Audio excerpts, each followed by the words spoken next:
Just 1 minute ago, the entire nation froze. A shocking revelation, broadcast live, uncensored, and impossible to pull back, but has thrown Westminster into absolute chaos. For months, the pressure had been rising, but no one expected the explosion to happen this fast, this publicly, or this brutally. And now, rumours are spreading like wildfire. Has Keir Starmer just been pushed into a resignation he can no longer escape? Stay with me, because what unfolded on live TV has ripped open Westminster like never before. It all began with an atmosphere so tense that even the studio lights seemed to flicker under the weight of it. The moment the broadcast started, the energy shifted. Viewers sensed something unusual, like a heaviness, like a storm rolling in. Keir Starmer sat across from the host, attempting his calm, lawyer-like composure, but something in his eyes gave away the pressure that had been building behind closed doors for weeks. Everyone watching could feel it. Something big was coming, and within seconds, it did. The interviewer didn't waste time with soft questions or polite introductions. Instead, he plunged straight into the accusations that had been whispered through corridors, leaked in private messages, and quietly exchanged between restless MPs. For the first time, these allegations, the ones Starmer had dismissed as political theatre, were laid out in front of millions, sharp and undeniable. And Starmer's reaction? That was the moment everything changed. His voice trembled slightly, his hands stiffened. The mask he had kept so carefully in place cracked. Live on camera. Across the country, phones buzzed, notifications exploded, and social media erupted. People rushed to their screens, trying to understand what they were witnessing. This wasn't the calm, measured Prime Minister they were used to. This was a man cornered, pressured and scrambling for control. And that sudden shift was more powerful than any headline. Viewers watched as the interviewer presented the documents, the ones rumoured to exist but never seen publicly. Documents that contained details Starmer had repeatedly avoided discussing. Details that, if proven true, would place his leadership under the fiercest fire he had ever faced. The studio atmosphere grew heavier with every passing second. Even the crew seemed to hold their breath as Starmer's explanations twisted into contradictions. His answers grew longer, more scattered, and somehow even more revealing. His opponents, already plotting in the background, immediately understood the opportunity. Senior MPs reportedly began sending messages to their allies. Cabinet ministers were said to be on standby, watching the meltdown unfold in real time. It didn't matter what the truth was. The optics alone were devastating. Then came the breaking point. The interviewer revealed a previously unseen clip, footage that triggered an eruption across the studio and the nation. Starmer froze, not for a moment, but for a full, silent stretch of time that felt like an eternity. Millions of viewers watched his expression collapse into something he could no longer hide.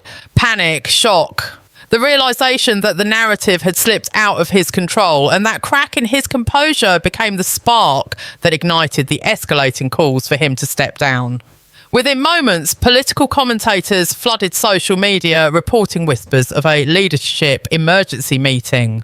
Some MPs publicly demanded answers, others stated they were deeply concerned, and a growing number of voices, but voices from inside his own party, suggested that this might be the moment Starmer could no longer escape. Whether the allegations were real or exaggerated no longer mattered.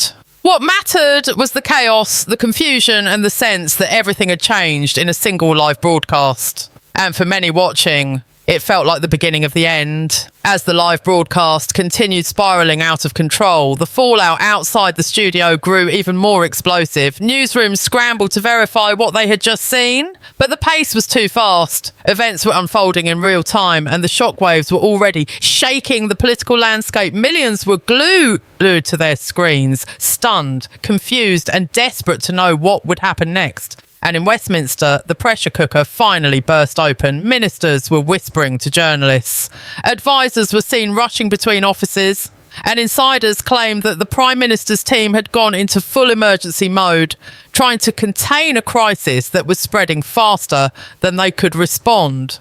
Behind the scenes, panic was reported among senior Labour figures. Several MPs who had previously stayed loyal even through the toughest controversies suddenly began to distance themselves. Some released carefully phrased statements calling the revelations troubling. Others demanded urgent clarification. And then there were those who broke ranks completely, announcing that the party could not move forward under this uncertainty. These reactions, coming within minutes of the broadcast, revealed something far more dangerous than the allegations themselves. A collapsing confidence in Starmer's leadership, the kind of collapse that political careers never recover from. Meanwhile, the broadcast clip, the one that froze Starmer, was being replayed endlessly across social media. Analysts began breaking it down frame by frame. Commentators pointed out the moment his expression shifted from confidence to shock. That single instant became a symbol of his unravelling. It didn't matter whether viewers supported him or not. The impact was undeniable. The Prime Minister looked shaken, unprepared, and overwhelmed. And that image travelled faster than any official statement ever could. Inside Downing Street, officials reportedly tried to draft a response, but every minute they hesitated, the narrative slipped further away from them.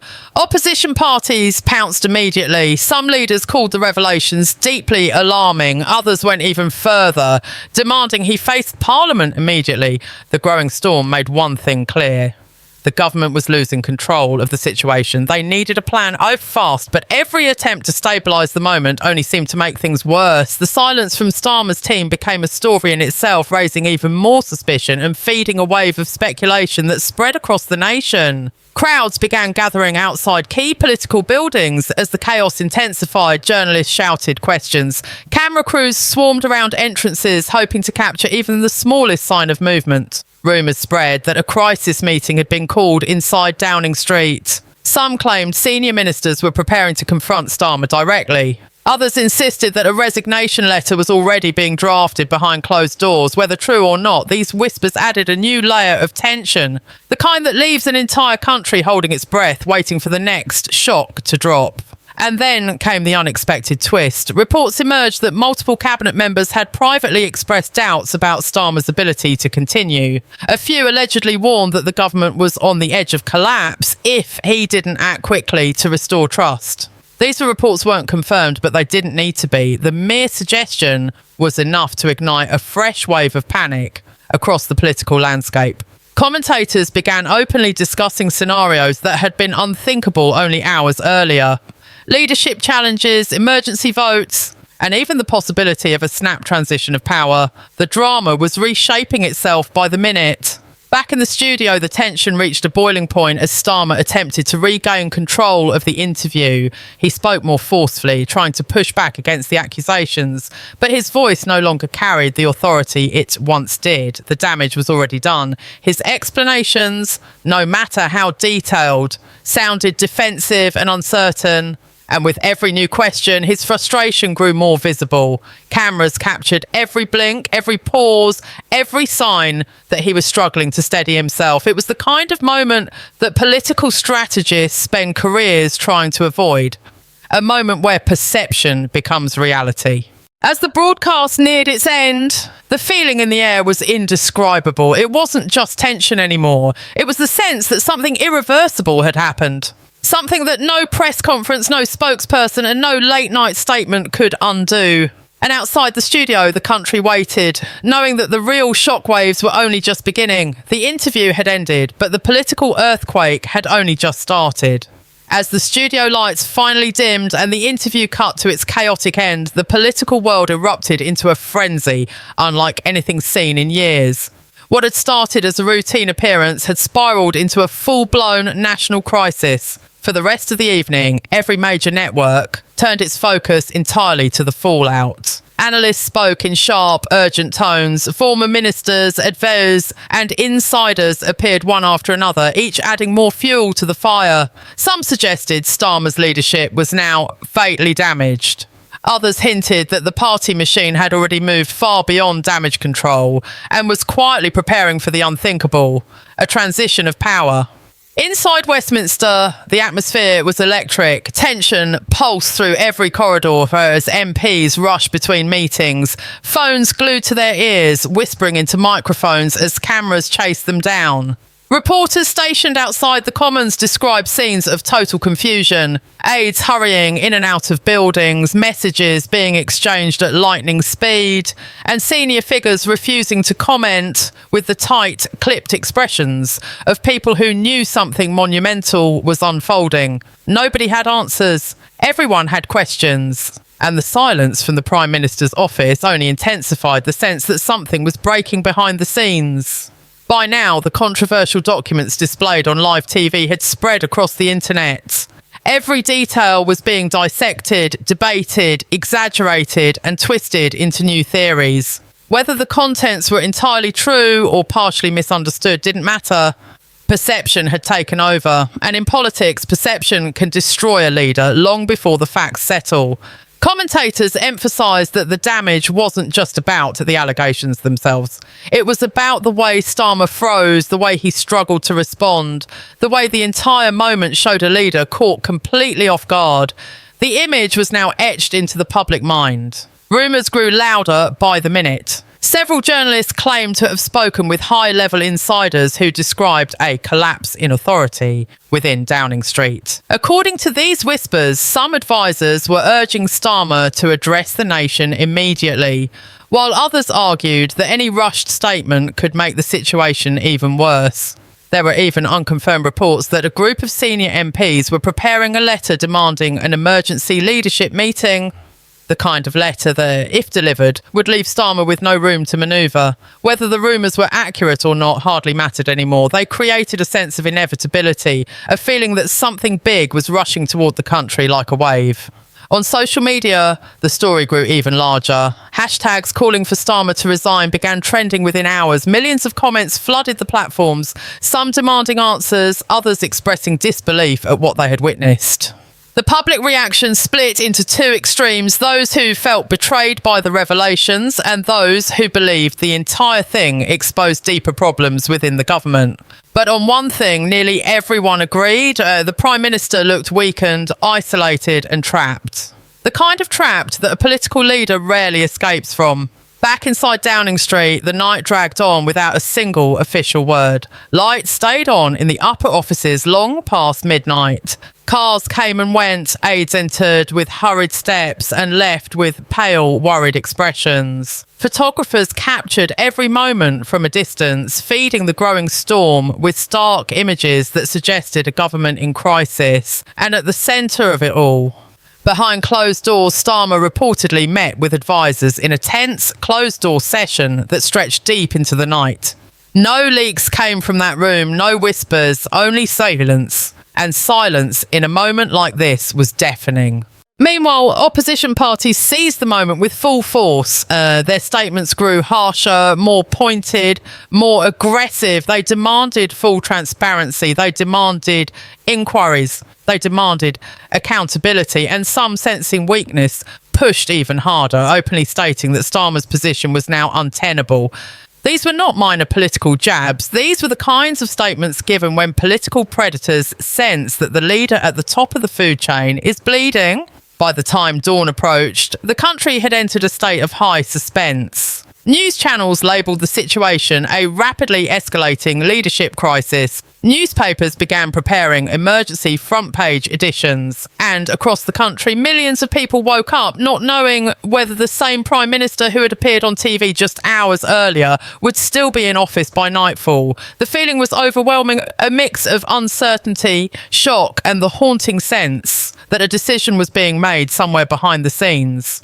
A decision that could change everything. As the first light of morning crept across Westminster, the atmosphere around Downing Street had transformed from confusion into something far heavier. Something closer to inevitability.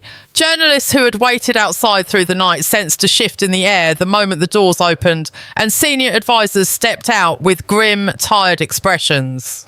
No one said a word, but their faces revealed what their silence tried to hide. Something had happened inside, something final, something that suggested the crisis had reached a breaking point.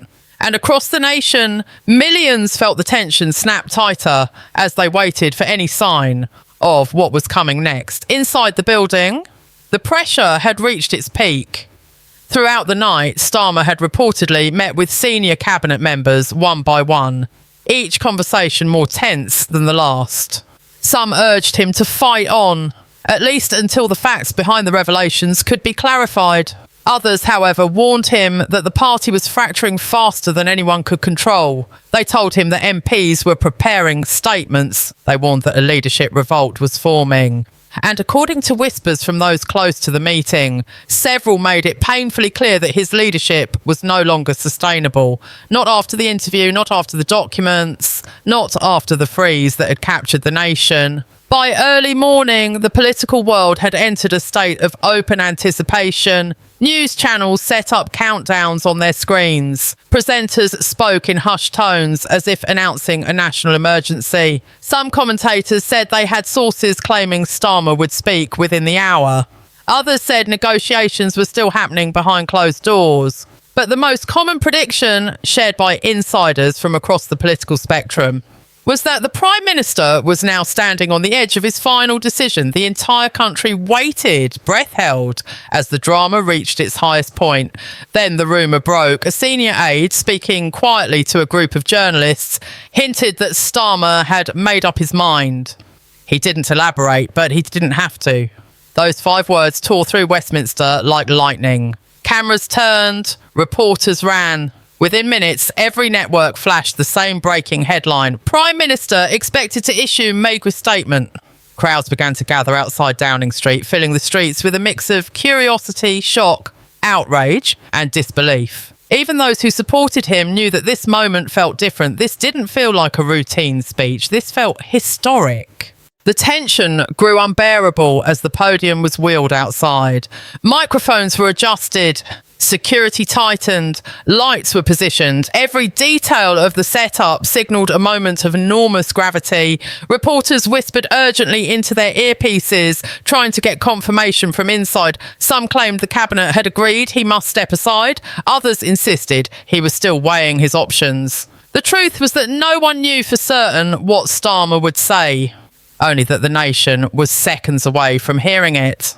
And then the door opened. Starmer stepped out slowly, looking exhausted, drained, and weighed down by the events of the last 12 hours. It was the expression of a man who had faced the storm and found no place left to stand. As he approached the podium, the crowd fell into complete silence. Even the cameras seemed to hold their breath. For a moment, Starmer simply stood there, staring out at the sea of reporters and flashing lights, as though he were gathering the last pieces of strength left within him. When he finally spoke, his voice was steady but heavy, carrying the weight of a night filled with pressure, doubt, and impossible choices.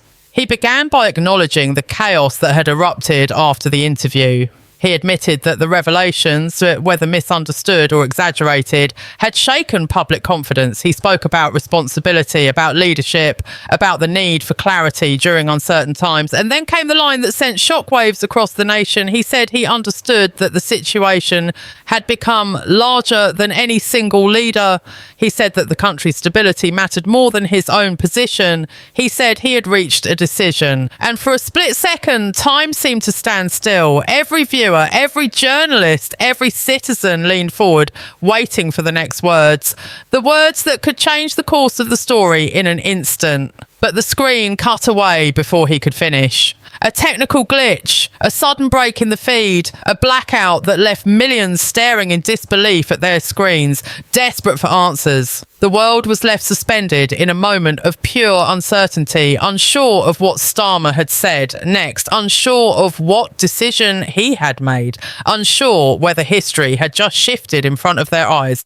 Panic spread across social media. News anchors scrambled to reconnect the broadcast, and the entire country exploded with one question: did he just resign?